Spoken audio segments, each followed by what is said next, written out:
Très rapidement, comme élément de cadrage, quels sont les temps dont je vais parler en dehors et parfois en croisant avec ceux qu'on a déjà abordés depuis le début. Le temps de l'événement, vous doutez évidemment qu'il a une forte prégnance sur l'activité journalistique. Le temps de la production lui-même, ça met un temps de pouvoir délivrer, quel que soit le support, son contenu.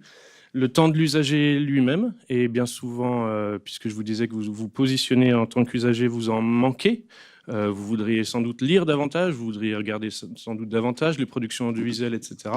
L'objectif, c'est de voir comment on part ça du côté du journalisme, et en particulier du journalisme web.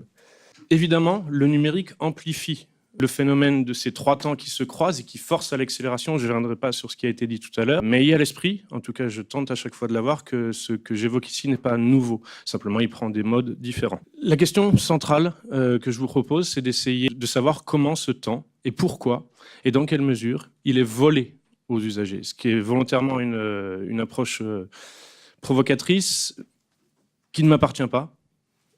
Et en réalité, tout à l'heure, Olivier Bonnet m'a coupé l'herbe sous le pied en démarrant là-dessus, sur Tristan Harris. Pas seulement sur l'interview qu'on a fait rue 89, mais effectivement sur ses travaux depuis un an, que je réévoquerai tout à l'heure en fin, ou sur lequel on échangera tout à l'heure. Très rapidement, c'est de comprendre, je pense que vous en êtes conscient, que le journalisme repose, a priori en particulier pour les médias privés, sur une logique publicitaire. Et donc, on a ce qu'on appelle l'économie de l'attention. L'idée de sérialiser les contenus sans qu'ils soient fictifs, d'essayer de maintenir et de fidéliser les publics pour qu'ils soient à des rendez-vous réguliers avec ce qu'on a appelé sur une littérature de type scientifique sur certaines années le contrat de lecture, bref, que les gens reviennent au rendez-vous, qu'ils aient, et je finirai aussi par ça tout à l'heure, donc il y a quelques croisements, une bonne expérience, qu'ils ne soient pas rebutés par les médias eux-mêmes. Cette notion, elle n'est pas nouvelle, celle d'économie de l'attention. L'idée qu'il y a un temps qui est rare, et que du coup on va essayer de capter le temps de l'usager et si possible de la meilleure manière possible, et qu'on va en fait la rémunérer auprès des annonceurs publicitaires. C'est une notion, cette économie de l'attention, qu'on attribue le plus souvent à Herbert Simon dans les années 70, 71 en particulier, et puis un petit peu plus tard pour leur traduction, parce que ça a mis du temps avant d'arriver sur des territoires francophones. Évidemment, c'est là-dessus que les régies publicitaires fonctionnent le plus. Quand elles travaillent avec un annonceur, c'est à quel endroit, ou avec vous parfois communicants, à quel endroit ils mettront leur créneau pub, etc., en fonction de là où seront les usagers et à quel moment ils le seront. Vous vous doutez qu'avec le web, ça s'accélère parce qu'effectivement, les perceptions sont de plus en plus fines et les outils pour le mesurer sont eux-mêmes de plus en plus fins.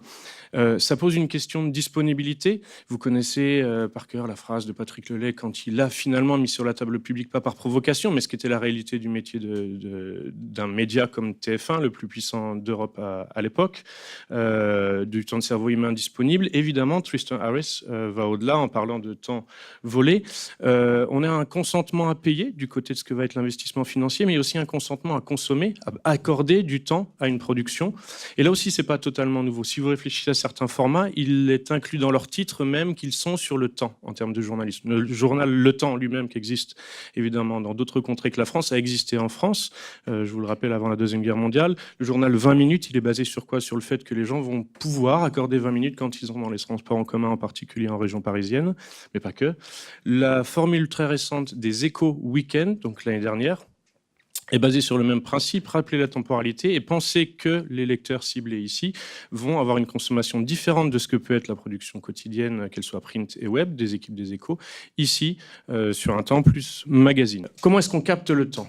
On le capte le mieux quand les gens sont engagés. Ça veut dire qu'aussi, ils ont des attentes. Vous-même, parfois, vous avez eu des déceptions dans vos consommations médias. Mais en revanche, vous avez eu, à l'inverse, des satisfactions qui vous ont sans doute ramené aux médias plus tard, que vous soyez abonné ou non. Évidemment, c'est la clé que cherchent à détenir certains des propriétaires médias aujourd'hui.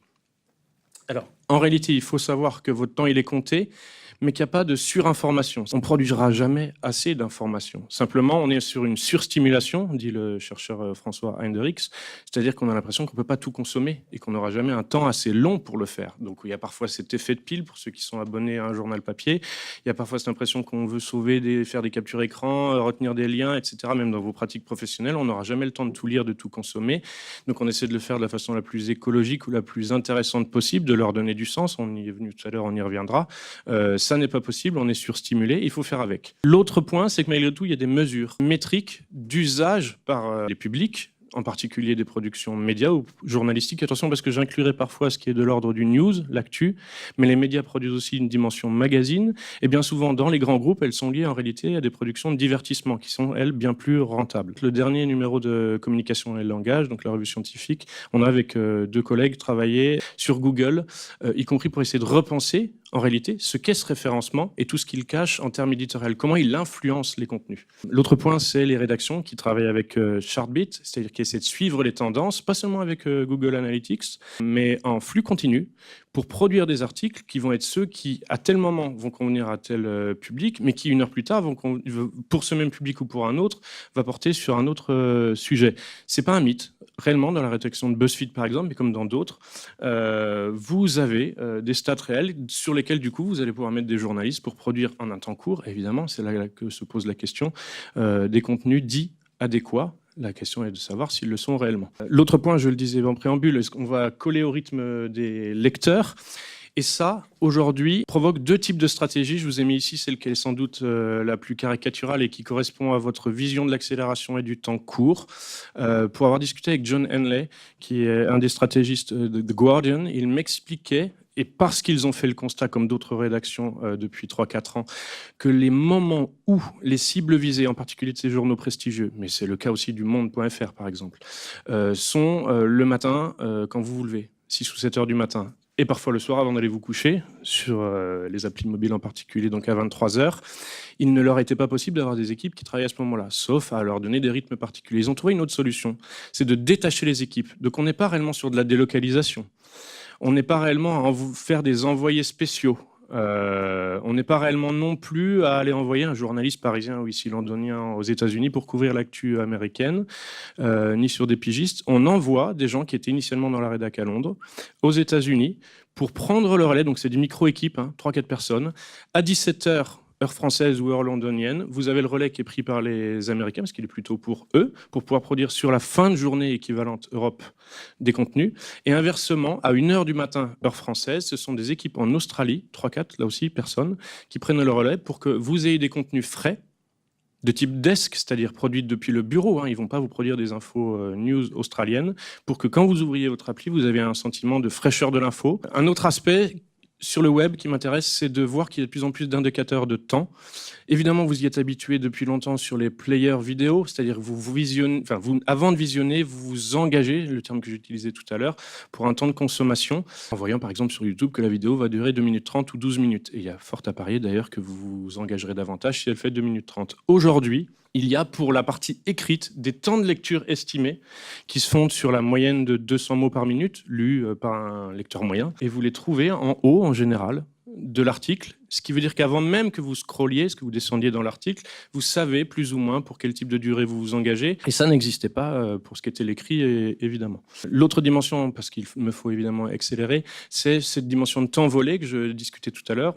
On perd du temps dans le journalisme, indéniablement. On en perd davantage encore quand on commet des erreurs ou quand on est sur des informations qui sont fausses, sur des fausses pistes, etc. Mais on en fait perdre aussi au lecteur quelque part.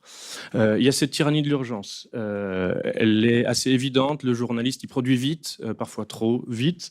C'est là-dessus qu'il se rémunère. Ce n'est pas nouveau, que ce soit de l'info financière ou de l'info news actu. Elle sert quand elle est fraîche. Du moins, c'est comme ça qu'on l'apprend aux journalistes ou aux rédactions et qu'on attend d'eux ce type de production-là. Tous font le constat, mais assez semblable au vôtre, vous plutôt du côté de la communication, qu'en fait il manque de recul, il manque de temps pour faire de la recherche, pour donner du sens, pour faire de l'investigation. Il voudrait davantage de temps, même si de temps en temps ça doit impliquer d'être réactif sur l'article lui-même. Qu'est-ce que ça donne ?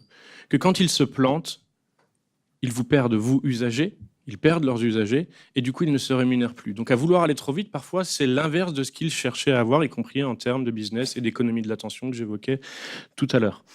Un exemple en tête pour ne pas avoir que des exemples des années 60-70 ou que des exemples de 2015-2016 sur le web. En 2004, vous le savez, le service public dont on est censé attendre davantage, comme une forte erreur par rapport à un personnage qui revient évidemment dans l'actualité politique, Alain Juppé, qui, pour France 2, tel qu'il l'annonce, va se retirer de la vie politique. Et au même moment, donc c'est une dimension temporelle assez intéressante, annonce sur TF1 que ça ne va pas être le cas. Il ne va pas prendre sa retraite politique. On en a aujourd'hui évidemment les traces. Autre dimension malgré tout pour interpeller interpellé ce qu'est la pratique aujourd'hui en 2015. Les médias en 2004 pour Juppé, y compris numérique, parce qu'il commençait à exister, évidemment, n'ont pas tout de suite sauté sur l'info, y compris parce que l'AFP, il y a quand même encore quelques prescripteurs, n'avait pas forcément validé l'info. Aujourd'hui, si l'AFP se plante, et c'était le cas en 2015 sur l'annonce erronée de la mort de Martin Bouygues, vous vous trouvez avec des productions journalistiques qui vont perdre du sens et qui vont perdre leur lecteur, qui fait qu'il va peut-être même jamais revenir. Ou alors, s'il n'a pas compris le contexte et qui allume par exemple sa télé, une télé d'info en continu, parce qu'il se dit c'est comme ça que je vais rattraper un petit peu ce que j'ai pu rater sur les dernières heures, il se trouve face à des contenus qui peuvent largement l'interpeller et lui demander quel est le sens. Je vous en montre juste une. Alors pardon, ça c'était des séries de dépêches. Y compris l'AFP qui a fait amende honorable, y compris vis-à-vis de sa clientèle évidemment professionnelle, puisqu'on est sur du B2P essentiellement, de revoir leur pratique, ou du moins d'annoncer, est-ce que c'est de la communication, qui vont essayer de ne plus être dans cette accélération, mais de donner du sens. Je vous montre ici une capture de LCI, ça manque pas de sel évidemment quand il concerne Martin Bouygues. Martin Bouygues est vivant. Si j'allume ma télé à ce moment-là, en termes de temporalité, quel que soit ce qui m'y destine à ce média, vous avez l'impression qu'on vous vole du temps parce que cette info, elle devient insignifiante. Ça pousse à des outils de vérification ou parfois même à des agences dédiées à la vérification. Moi, j'avais travaillé un petit moment et je continue de le faire sur Citizenside. Et la question qui était posée tout à l'heure, donc je ne vais pas m'étendre, sur la maîtrise de contenu plutôt que de maîtrise du temps. Finalement, on ne maîtrisera pas le temps lui-même, en particulier quand il y a des collaborateurs, quand il y a des clients qui ont eux-mêmes leur temporalité, mais les journalistes peuvent maîtriser leur contenu le moment où ils les délivreront. Et vous-même, dans vos manières de fonctionner au quotidien, ou peut-être même on devrait le penser différemment de façon hebdomadaire, ou alors à 2 temporalités dans la semaine, pouvez maîtriser ça. Quelques pistes pour la réflexion, les discussions qu'on aura tout à l'heure. On a beaucoup parlé du temps court et du temps long. Je préfère, y compris en essayant de repenser ce que sont ces organisations journalistiques, et puis les initiatives qui sont nées de façon alternative depuis quelques années, penser le lent. Le but n'étant pas d'en faire la promotion, et beaucoup de journalistes, y compris dans ces rédactions-là, disent par exemple que pour 21, c'est pas applicable à tous les modèles, pour 6 mois non plus pour ces versions photographiques. Mais sur le net, commencent à émerger des moments où, quand vous décidez d'accorder du temps à de l'actualité, ou à des choses qui sont soit autour de vous, soit loin, ailleurs sur la planète, sont sur des temps plus sereins et qui donnent beaucoup plus de sens. D'ailleurs, souvent, c'est les jours, le 4 heures, qui là aussi indique évidemment une dimension temporelle. Et entre la course et le long cours, c'est peut-être eux qui gagnent finalement, parce qu'ils arrivent mieux à monétiser, même s'ils ont une audience plus réduite que d'autres médias. Ils temporisent. Mediapart le fait dans un intermédiaire où ils sont censés être sur les news, mais où ça ne gêne personne en tant qu'abonné de ne pas avoir de nouvelles, puisque c'est ça finalement au départ le journalisme, les nouvelles, entre 22h30 et le matin, 8 ou 9h parfois. Ça crée aussi une chose par rapport à ce que je dis tout à l'heure sur cette frustration, c'est qu'elle est moindre. Si vous avez moins de contenu que vous aurez raté pendant la nuit, vous en aurez moins à lire le lendemain, comme l'ensemble des mails qu'on trie chaque matin et sur lesquels on perd du temps. Donc il y a l'impression d'avoir essayé d'engranger suffisamment de contenu que Mediapart aurait proposé sur les journées précédentes. Les derniers points, plus qu'une économie de l'attention, on va sur, parce qu'on ne connaît pas totalement les publics, c'est les questions que je pose ici et que d'autres chercheurs ont largement travaillé, c'est une forme de mirage. Et puis un tel, il veut parfois une info utile, mais parfois il veut une info futile. Comme tout le monde a envie d'être divertissant, y compris dans son approche professionnelle. Plus qu'une économie de l'attention, sur une économie de l'expérience. Il y a plusieurs travaux, pas encore assez du côté francophone, mais plus aux États-Unis. C'est-à-dire, et ça a été dit tout à l'heure, donc ça recoupe, et c'est pas propre au monde du journalisme, une fidélisation plus à long terme, plutôt que des choses très courtes, successives. Et la preuve en est, au-delà de ce message assez positif qui voudrait faire à nouveau du journalisme citoyen qui donne du sens, que ce sont en fait les régies qui le demandent, les régies qui travaillent avec les annonceurs publicitaires. Aujourd'hui, plutôt que de fonctionner avec le taux de clic, elles fonctionnent avec ce qu'elles disent des audiences engagées, des audiences qualifiées. Les mesures sur Facebook se font depuis depuis 9 mois, sur le temps passé sur la page plutôt que sur le nombre de clics et le nombre de pages sur lesquelles vous êtes allé, par bloc de temps aussi. Ça veut dire qu'elles se sont réappropriées ces questions, ce qui pose évidemment plusieurs questions.